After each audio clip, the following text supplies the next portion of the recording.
Good morning guys. So today is Mommy's Rest Day. Bibigay muna natin tong araw na to kay Starla. Dahil ilang araw na rin siya napupuyat. Tayo muna mag-aalaga kay baby. Bigyan lang natin siya ng oras para makapagpahinga. Subukan natin kung kakayanin natin mag-isa. First task natin ngayon, syempre hindi mawawala yung coffee natin. Second, paliliguan natin tong baby na to.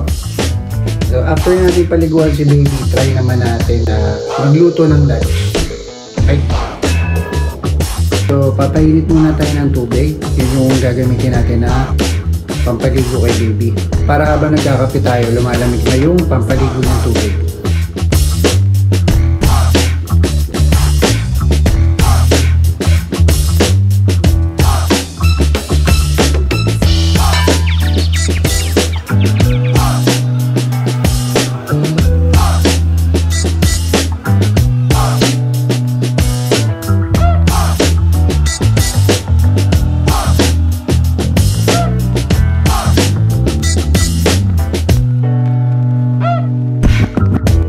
Matulog na siya. Set up na natin yung higaan niyang lutuyan.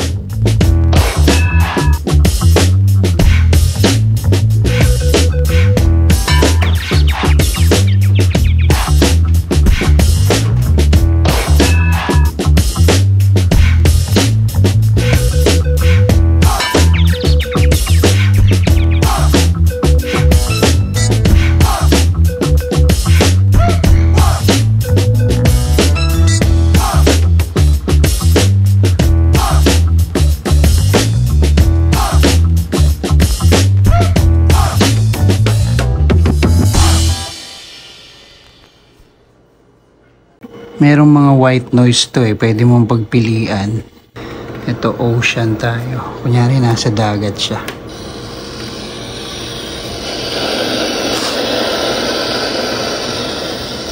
Yan. Hindi ko alam kung naririnig niya pero nare-relax sila dyan. Yan. Relax na relax siya. Tulog na tulog ang baby.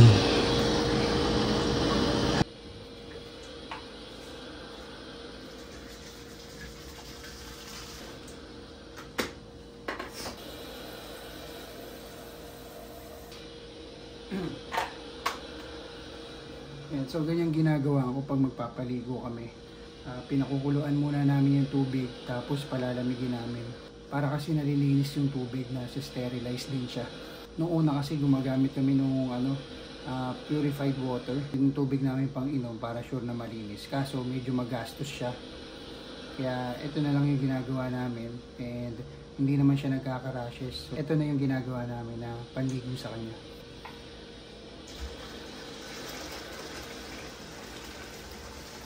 Yan, so dalawang ganto, okay na yun. Sakto na sa kanya yung panligo. Ihinit naman tayo ngayon ng pang coffee natin. Di muna tayo gagamit ng coffee machine. Mag-instant coffee muna tayo ngayong araw para mabilisan lang.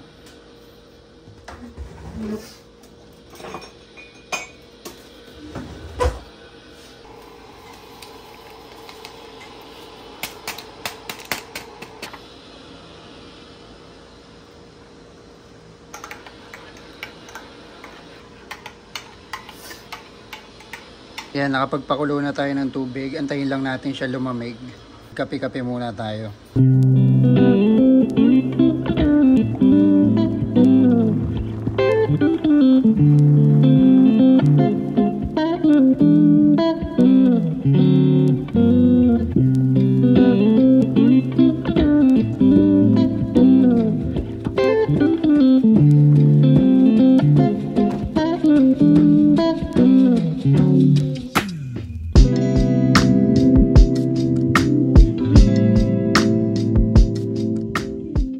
Hindi natin mapapaarawan si baby ngayon.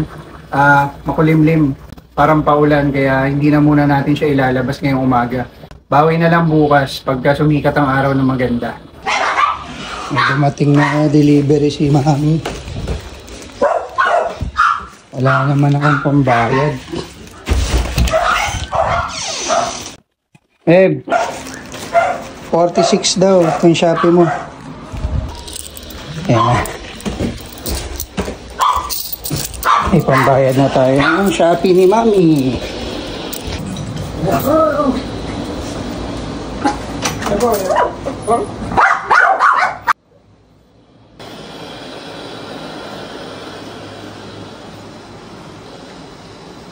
ba yung duyan mo?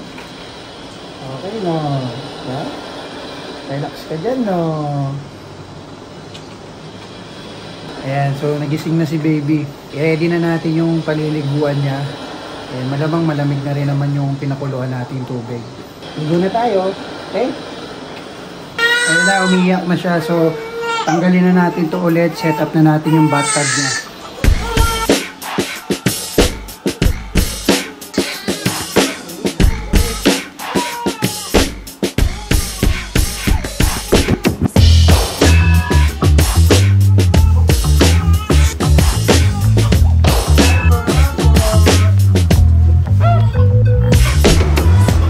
Lagyan lang natin siya ng konting oil para hindi masyado lamigin pag naligo.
Okay guys, tapos na pumaligo si baby, na survive natin mag-isa.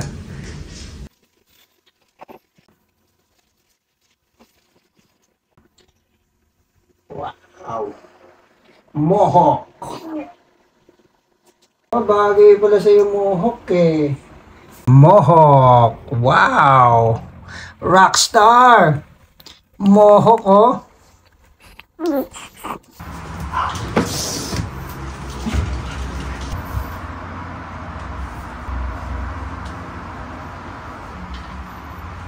Exercise naman tayo.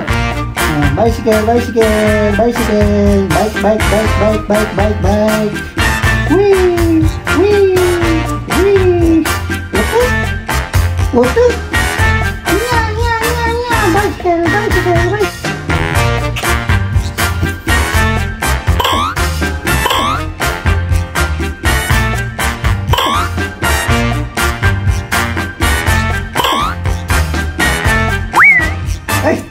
Huli ka!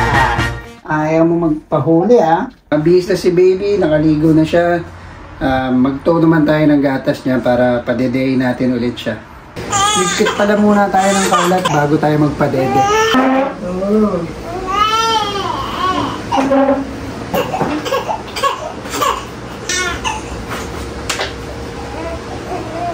Pakita ko sa inyo kung gaano kadami yung breast milk nito sa freezer.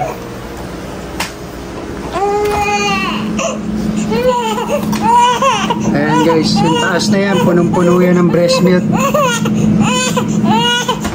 Punong-puno na yan ng breast milk. Sobrang test kami na ang dami niyang breast milk. Ayan, kuha tayo sa ano to, 3 ounce. Na-pump to ng mami niya January 26, 6 PM. So goods naman to. Ituto lang natin siya sa mainit na tubig.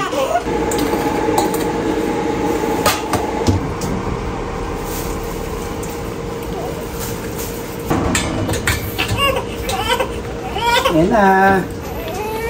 Tunaw na siya. Okay, andito na si Lola. Gamit muna tayo ng life hack. Pabuhat muna ma. Lola, life hack.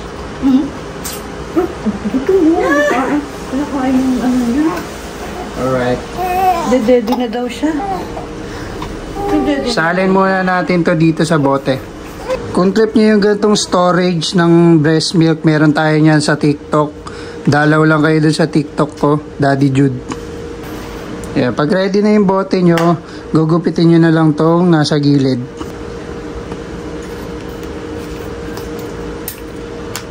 Yan.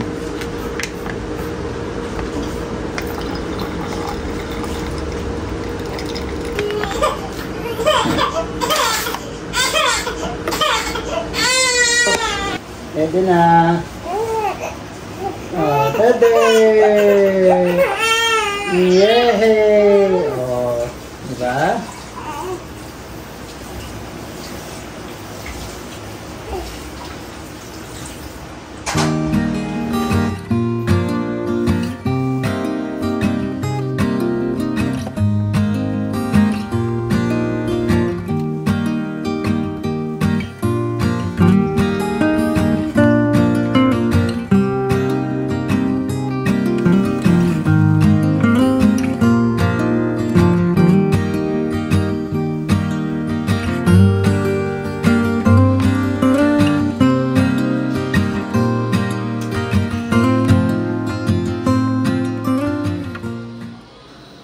Diyan ka muna ha.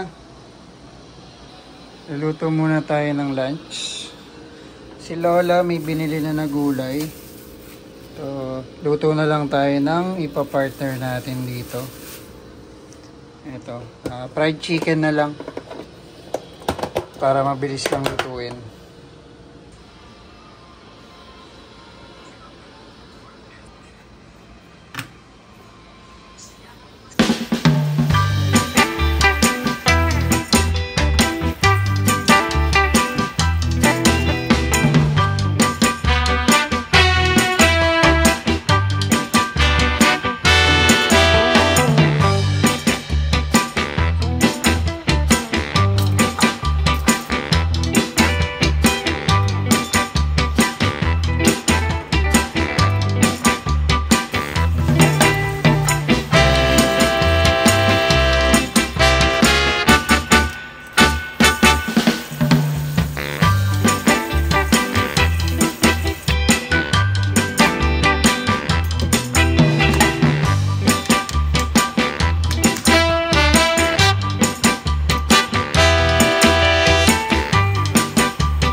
Wala na.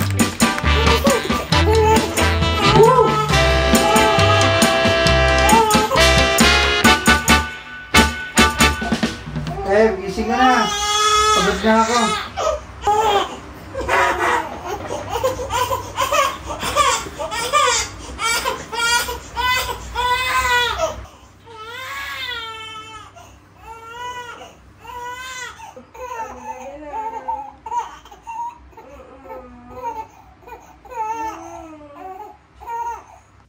Ayan, so ginising ko na yung mami niya. Medyo pagod na tayo. Marami pa kasi tayong gagawin kaya ginising ko na rin. Kalahating araw pa lang pero pagod na ako, grabe. Sobrang hirap talaga guys maging mag-isang magulang. Hindi ko alam kung paano nyo nagagawa. Saludo talaga ako sa inyong mga single parent. Keep up the good work guys. So mahaba-haba pa yung araw natin. Mag-lunch muna tayo para may energy pa tayo sa mga gagawin natin ngayong araw.